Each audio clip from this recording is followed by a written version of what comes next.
अलीकडे घराच्या किमती मोठ्या प्रमाणात वाढल्या आहेत आणि यामुळे अनेक जण स्वप्नातील घर निर्मितीचे स्वप्न पूर्ण करण्यासाठी गृह कर्जाचा पर्याय स्वीकारतात। दरम्यान जर तुम्हीही भविष्यात गृह कर्ज घेण्याच्या तयारीत असाल तर तुमच्यासाठी आजचा हा व्हिडिओ कामाचा ठरणार आहे। आज आपण गृह कर्जाबद्दल काही नियम थोडक्यात समजून घेणार आहोत।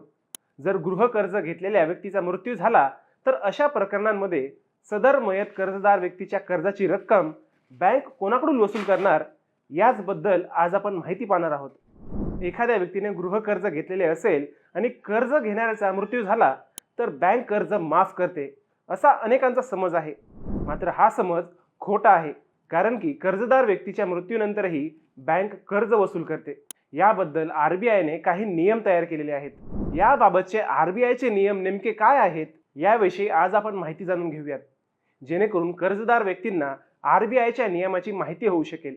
नमस्कार, मी अजय आणि तुम्ही पाहत आहात अर्थ मराठी हे आमचं नवीन यूट्यूब चॅनल। आमचं काम आहे तुम्हाला आर्थिक साक्षर करण्याचं। व्यक्तीच्या मृत्यूनंतर त्याच्या नावाने घेण्यात आलेल्या गृह कर्जाचे पैसे बँक कोणाकडून वसूल करते ते आता आपण सविस्तर जाणून घेऊयात। गृह कर्जाच्या बाबतीत कर्ज घेणाऱ्या व्यक्तीचा मृत्यू झाल्यास बँक प्रथम सहकर्जदाराशी संपर्क साधते, त्याला थकीत कर्जाची परतफेड करण्यास सांगते। जर कोणीही सहकर्जदार उपस्थित नसेल तर बँक कर्जाच्या जामीनदाराकडे किंवा परतफेडीसाठी कायदेशीर वारसाकडे वळते। जर व्यक्तीने कर्जाचा विमा उतरवला असेल तर बँक विमा कंपनीला कर्ज भरण्यास सांगते। हे सर्व पर्याय उपलब्ध नसल्यास बँक थकीत कर्ज वसूल करण्यासाठी मालमत्तेचा लिलाव करण्याचा पर्याय निवडते। अर्थातच गृह कर्ज घेतलेले असेल आणि सदर व्यक्तीचा मृत्यू झाला तर त्या मयत व्यक्तीच्या गृह कर्जाची जबाबदारी ही सहकर्जदार किंवा जामीनदार किंवा मग कायदेशीर वारस यांची असते।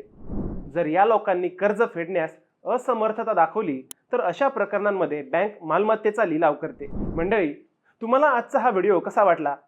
तुमचे मत आम्हाला कमेंट करून नक्की कळवा। तसेच व्हिडिओ आवडल्यास व्हिडिओला लाईक करा, शेअर करा आणि चॅनलला सबस्क्राईब करायला विसरू नका। पुन्हा भेटूयात आणखी एका नव्या विषयावर।